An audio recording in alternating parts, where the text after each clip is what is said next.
Olá, pessoal do Fisioterapia Ortopedia, sejam bem-vindos ao primeiro Congresso de Atuação Fisioterapêutica em Reabilitação Orofacial.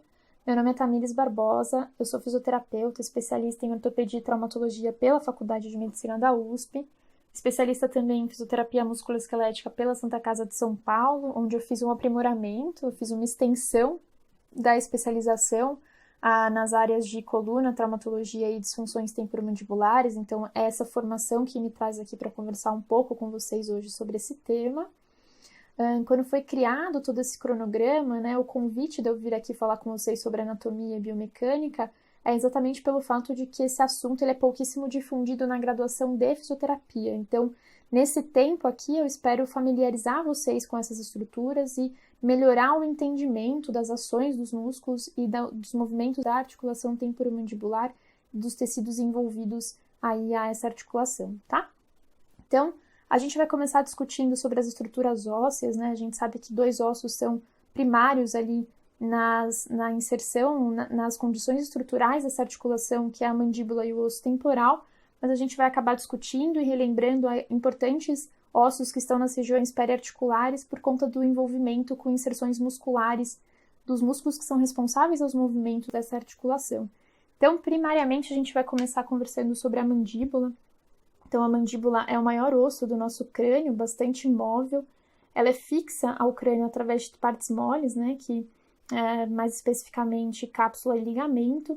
A gente tem aqui com esse descritor de número 1 a região do corpo, da mandíbula, onde anteriormente é formado a região do mento, a região do queixo. No topo do corpo, a gente tem a inserção dos 16 dentes que formam a arcada dentária inferior, e na região mais posterior daqui do corpo, a gente tem os ângulos mandibulares, né? Melhor visualizados aqui nessa imagem inferior. E verticalmente, aqui a região do ângulo, a gente tem os ramos mandibulares, um de cada lado, e no topo do ramo a gente tem as principais estruturas da mandíbula que se relacionam de forma mais direta com a articulação. Então, na região anterior a gente tem essa protuberância, né, essa formação de acidente ósseo em formato triangular, essa parede de osso fino aqui com o descritor de número 7, que é o processo coronoide, onde é a inserção primária do músculo temporal. Posterior ao processo coronoide, a gente tem aqui a região da fossa pterigoídea, né, que é o istmo, o colo da região do côndilo. E superiormente aqui a essa fossa, a gente tem os côndilos mandibulares. Então, os côndilos eles têm uma proporção lateromedial 2 vezes maior que anteroposterior. Além disso, a gente vai observar sempre uma rotação. Então, o polo lateral do côndilo ele é um pouco mais anteriorizado, cerca de 20 graus, quando a gente relaciona aí com o polo medial. Aqui, formando o teto da articulação temporomandibular, a gente tem o osso temporal. A gente separa ele em 3 regiões diferentes. Então, a região mais posterior, né, lá atrás da região do crânio, a gente tem a porção petrosa desse osso, onde a gente observa a formação do processo mastoide e do processo estiloide.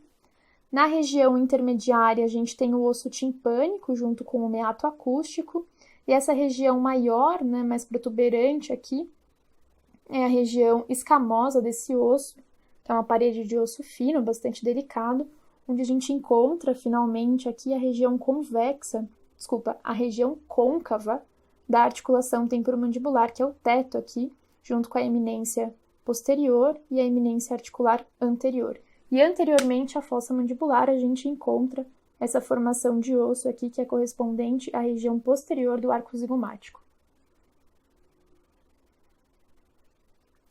Então, ainda falando sobre o osso temporal, a gente tem o processo estiloide, onde a gente observa inseridos tecidos importantes. Então, a gente tem 3 músculos de diâmetro pequeno, que se relacionam com os movimentos da língua durante a fala e a mastigação, que é o estilo glosso, o estilo ióide e o estilo faríngeo, que vocês observam aqui nessa imagem preto e branco, eles em vermelho. Além da inserção proximal desses 3 músculos, a gente encontra 2 ligamentos importantes também, que ajudam a sustentar a suspensão da mandíbula e do ocioide, que é o estilo mandibular e o estilo ioídeo. Por vezes a gente encontra a calcificação desses ligamentos nos indivíduos, né, nos nossos pacientes, e aí a gente vai observar a limitação dos movimentos rotacionais da cabeça em relação ao pescoço, quando a gente encontra esse tipo de alteração aí nesse ligamento. Aí aqui a gente tem, né, a relação, já observando a relação da coluna cervical bastante íntima, né, com a interação dos movimentos da articulação temporomandibular, uma vez que a gente tem aqui o ocioide interagindo com a vértebra cervical, né, exatamente anterior aqui à terceira vértebra cervical. Então, o corpo desse osso é bastante convexo, facilmente palpável, e a grande importância do ocioide para a articulação temporomandibular é que é nele inseridos os músculos secundários que são responsáveis pela estabilidade desse osso e pelos movimentos de depressão da mandíbula, que corresponde ali à abertura da boca. A gente vai ver um pouquinho mais para frente aqui.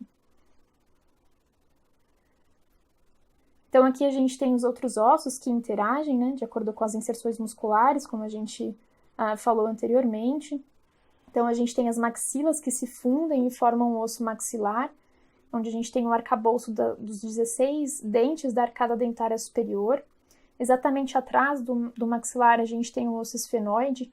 Esses dois ossos eles correspondem às inserções dos músculos pterigoídeos, e na região anterior da face a gente tem o arco anterior do zigomático, que também é tem uma importante inserção muscular, que é a inserção proximal do músculo masseter.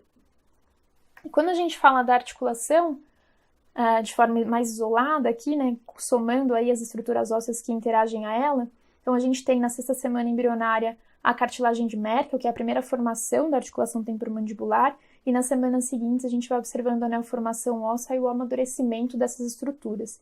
De modo geral, a gente tem um componente fixo, que é o osso temporal, e o componente móvel, que é a mandíbula. Existem muitas formas diferentes a serem encontradas aí as classificações desse tipo de articulação. Aqui a gente vai definir como uma articulação sinovial do tipo gínglimo modificada, né, com os movimentos ali de rotação e translação, e um eixo de rotação que não é fixo. A gente vai observar agora os ligamentos que interagem na estabilidade estática da articulação. Então, aqui, primariamente, a gente tem o estilomandibular e o esfenomandibular, que correspondem à sustentação, né, da suspensão da mandíbula em relação ao crânio. Aqui no centro da imagem, a gente observa o ligamento lateral, as suas duas disposições diferentes de fibras. É o principal ligamento de estabilização da articulação temporomandibular. Além de estabilizar a parede lateral da articulação, esse ligamento ele tem um mecanismo de empuxe, ele oferece uma pressão negativa para a articulação que aumenta ainda mais a estabilidade. Quando a gente observa afrouxamento desses tecidos, dessas fibras, provavelmente a gente pode encontrar como consequência os deslocamentos mediais ali da região do disco. E aqui a gente tem, por fim, a cápsula, mais adentro, ali, mais próximo das estruturas ósseas, que estabilizam os movimentos mediolaterais, porque as suas fibras nessas paredes, né, laterais são mais firmes do que na parede anteroposterior, que elas são mais frouxas, né, anteriormente e posteriormente, o que facilita os movimentos de deslizamento e translação para anteroposterior, né, favorecem ali os movimentos de abertura e fechamento da boca.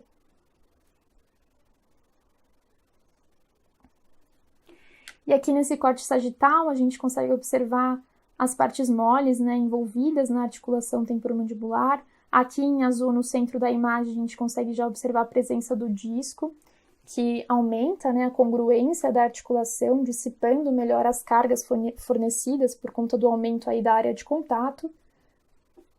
Anteriormente, aqui a mandíbula, a gente observa a inserção do músculo pterigoideu, cabeça superior, né, envolvendo aí a parte anterior do disco, e se inserindo na região do istmo, né, do colo da mandíbula.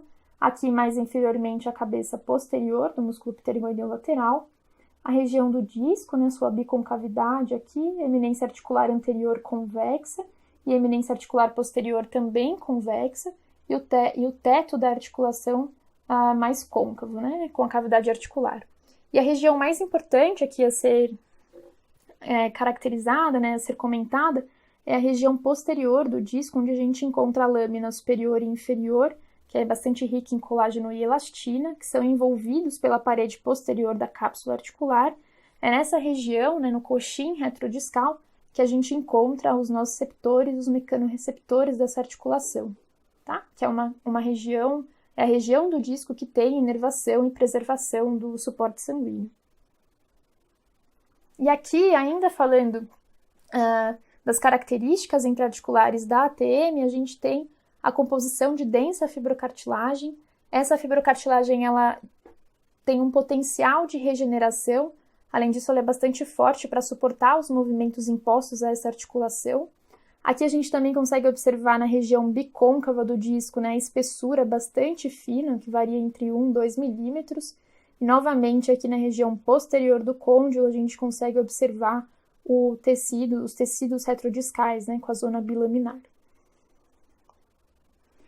Então, de modo geral, os movimentos que acontecem nessa articulação, o movimento de depressão e elevação da mandíbula, que está relacionado ao movimento de abertura e de fechamento da boca. Também acontecem os movimentos de protusão, que é a anteriorização da mandíbula em relação ao maxilar, e retração, que é o oposto, então é o movimento de posteriorização da mandíbula em relação ao maxilar. Além disso, a gente também consegue observar as translações lateromedial, que acontecem os movimentos de lateralização na direita e esquerda da articulação. E olhando aqui e observando mais a parte biomecânica do principal movimento da ATM, que é o movimento de abertura e fechamento da boca, a gente divide em duas situações. Então, aqui a gente vai primeiro discutir sobre a fase inicial desse movimento. Então, nessa fase, a gente observa que o predomínio do movimento que acontece dentro da articulação temporomandibular é o movimento de rotação, né, uma rotação posterior do côndilo em relação ao disco e à fossa. Então, esse côndilo ele vai rotacionar, fazendo um movimento aqui de posteriorização da mandíbula. Nessa fase, a gente observa cerca de 35% a 50% da amplitude total do movimento de abertura da boca. E aqui na fase tardia, a gente observa a mudança do movimento. Então, vai acontecer com maior predomínio o movimento de translação para a direção anterior e inferior. Então, ele vai transladar para frente e para baixo. E aí, aqui a gente vai observar os últimos graus, né, da amplitude de movimento de abertura da boca, a abertura máxima. E quando a gente pensa no fechamento, é exatamente o inverso. Então, no início do fechamento da boca, a gente vai ter o predomínio do movimento de translação para posterior, e no final do fechamento, quando o côndilo já se encontra dentro da fossa mandibular, a gente vai encontrar o predomínio do movimento de rotação. Então, dinamicamente, a gente consegue observar através desse vídeo. Então, no início do movimento de abertura, né, e o disco acompanhando ali a região superior do côndilo, e no movimento de fechar a boca, né, no final do movimento, a rotação do côndilo lá dentro da fossa mandibular.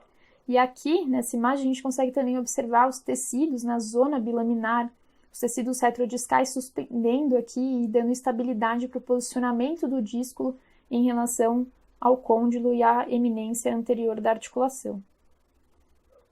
Então, o que a gente discutiu aqui foram padrões de normalidade, né, dos movimentos da articulação temporomandibular. O que acontece é que a gente muitas vezes vai encontrar, clinicamente falando, movimentos adversos que estão relacionados a condições patológicas ou que são preditores de lesão. Então, aqui a gente encontra, nesse fluxograma, a gente vai observar um movimento de abertura novamente, um movimento de abertura e fechamento da boca. Lá em cima, na imagem número 1, a gente já encontra o disco com um deslocamento anterior em relação ao côndilo. Então, o que a gente entende aqui é que esse movimento ele vai dar início já com um deslocamento anterior, que é esse azul mais escuro aqui, com o deslocamento anterior do disco em relação ao côndilo. E o movimento começa a acontecer com esse deslocamento, né? Então, a gente observa na imagem 2 e 3 a amplitude de movimento de abertura aumentando. Quando a gente chega aqui no término do movimento de abertura, que são a terceira e a quarta imagem, a gente consegue identificar que o disco ele reduz, então ele se posiciona no lugar correto, né? Que seria acima ali da região do côndilo.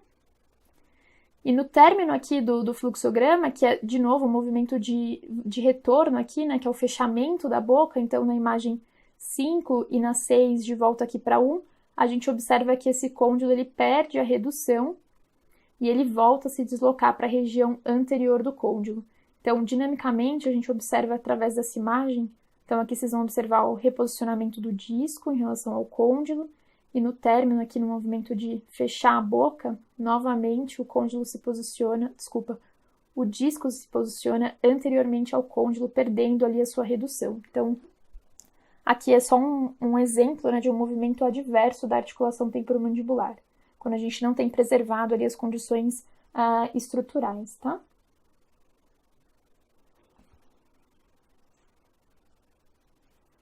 Então, para a gente mensurar os movimentos que acontecem, os movimentos da articulação temporomandibular, a gente pode fazer uso de paquímetro ou régua, né? Os dados serão dados em milímetros. Então, a gente considera, dentro de um padrão de normalidade, uma abertura funcional de 40 milímetros, que são 4 centímetros, ou uma abertura máxima, né? Que, por exemplo, o movimento de bocejo, 50 milímetros. Isso para um indivíduo adulto, tá? E para os movimentos de lateralização, direita e esquerda, a gente considera uma relação de 4:1. Então, a cada 4 milímetros de abertura, a gente vai considerar aí 1 milímetro de lateralização. E aí, aqui estão as formas da gente mensurar essas condições dos pacientes. Então, a nossa linha de base é sempre os incisivos centrais, né, que são os dentes mais anteriores que a gente tem na arcada dentária superior e inferior. Então, a gente encosta as estruturas do paquímetro nas regiões dos esmaltes aqui do dente superior e inferior com braço móvel. E aí será dado aqui, né, esse aqui é um paquímetro digital, será dado aqui a amplitude de abertura do indivíduo. Aqui para o movimento de protusão, onde o braço móvel alcança a região dos dentes superiores, dos incisivos superiores. E os movimentos de lateralização, de novo, a linha de base é a linha central dos incisivos centrais, que são os dentes mais anteriores que a gente tem, tanto na arcada dentária superior, quanto na arcada dentária inferior. E aqui a gente até consegue observar, comparando as duas imagens que vocês estão visualizando no canto inferior direito, a diferença de amplitude de movimento dessa paciente. Então, o movimento de lateralização à direita é muito mais amplo que o movimento de lateralização à esquerda. Então, quando a gente pensa aí nas condições de motricidade e sensibilidade das estruturas envolvidas na articulação temporomandibular, a gente tem como responsável o quinto par de nervo craniano, que é o nervo trigêmeo. Então, para os músculos primários, a gente tem as ramificações do mandibular e massetérico, e para a região retrodiscal, onde a gente tem mecanorreceptores e nociceptores, a gente tem lá a ramificação, que é o aurículo temporal. Tá? E a vascularização é dada pela artéria maxilar e as suas ramificações, que é a auricular profunda, a timpânica superior e a temporal superficial, e as condições de drenagem dessa região ela é dada pelo plexo pterigoídeo. E aqui a gente vai começar falando dos músculos primários, que são os principais músculos que interagem com os movimentos da articulação temporomandibular. Então, a gente tem aí o músculo temporal, que ele é originado, né, na fossa do osso temporal e inserido no processo coronoide da mandíbula. Quando ele é contraído bilateralmente, ele faz um movimento de elevação da mandíbula em relação ao maxilar, ou seja, o movimento de fechamento da boca, e as suas porções posteriores auxiliam também no movimento de retração. Tá? Aqui, depois a gente tem do lado direito aí da imagem o músculo masseter. Então, ele tem duas cabeças originadas no arco zigomático, anteriormente aqui na face, e inserido na região do ângulo e do ramo da mandíbula. Esses músculos, quando contraídos, eles também fazem movimento de elevação da mandíbula em relação ao maxilar, que é um movimento de fechamento ali da boca. E é esse considerado o músculo mais forte que interage com a articulação temporomandibular e o principal músculo responsável pelos movimentos da mastigação. E aqui a gente tem os pterigoídeos, que têm ações muito semelhantes. Então, o pterigoídeo medial, que é esse aqui visto mais embaixo, ele tem duas cabeças, né? Se a gente observar a direção das fibras desse músculo é muito semelhante à do músculo masseter. A diferença é que eles são inseridos na região interna do osso mandibular. Então, a origem proximal é na fossa pterigoídea do osso maxilar e é inserido aqui na região da mandíbula. Esses músculos, eles também possuem duas cabeças. Quando contraídos bilateralmente, eles também auxiliam no movimento de fechamento da boca e auxiliam também no movimento de protusão. E aqui acima a gente observa o músculo pterigoideu lateral, com as suas duas cabeças, superior e inferior. Ele é um músculo bipenado, originado na fossa pterigoídea do osso esfenoide maxilar e inserido lá na região do istmo, né, no colo da mandíbula, logo abaixo do côndilo. Esses músculos, quando contraídos unilateralmente, eles fazem um movimento de excursão lateral do lado contralateral. O movimento ele acontece do lado contralateral ao músculo que está em atividade. E quando contraído bilateralmente, eles também auxiliam no movimento de anteriorização da mandíbula em relação ao maxilar. Os músculos secundários, eles interagem com o ocioide, então a gente tem os músculos supra- e infraioídeos. De modo geral, eles são responsáveis pelos movimentos de depressão da mandíbula, que é um movimento de abertura da boca. Então, os músculos supraoídeos correspondem aos digástricos, direito e esquerdo, ao estiloioídeo, ao miloioide e ao genioide. Esses músculos fazem, então, a depressão, a abertura da boca na depressão da mandíbula. E eles só realizam esse movimento devido à estabilidade dada pelos músculos infraioídeos. Então, a principal ação dos músculos infraioídeos é a estabilização do ocioide durante os movimentos, durante a atividade dos músculos supraoídeos. Então, os músculos que caracterizam os infraioídeos são o esternoioídeo, o tireoídeo e o homioídeo.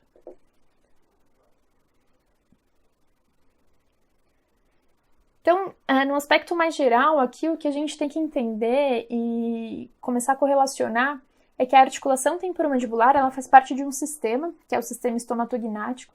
Esse sistema ele é a soma de outros conjuntos, né, de muitos subsistemas que estão relacionados aos movimentos de fala, aos movimentos relacionados à alimentação, então a mastigação, a deglutição, o controle da respiração.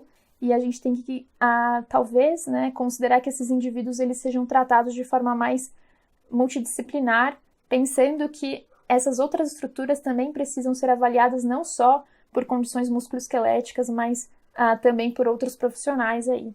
Então, considerar, né, que essas estruturas interagem e elas possuem íntimas funções que fazem parte do mesmo sinergismo, então desde a coluna cervical, os movimentos relacionados à coluna cervical, os movimentos relacionados ao ocioide de deglutição, ao controle dos movimentos da articulação temporomandibular, aos movimentos da cabeça em relação à coluna cervical. Se a gente considerar essa imagem que vocês estão visualizando aqui à direita, né, e todos esses eixos interagindo durante todos esses movimentos e durante o bom funcionamento desses subsistemas, a gente compreende então que existe uma relação bastante íntima dessas estruturas.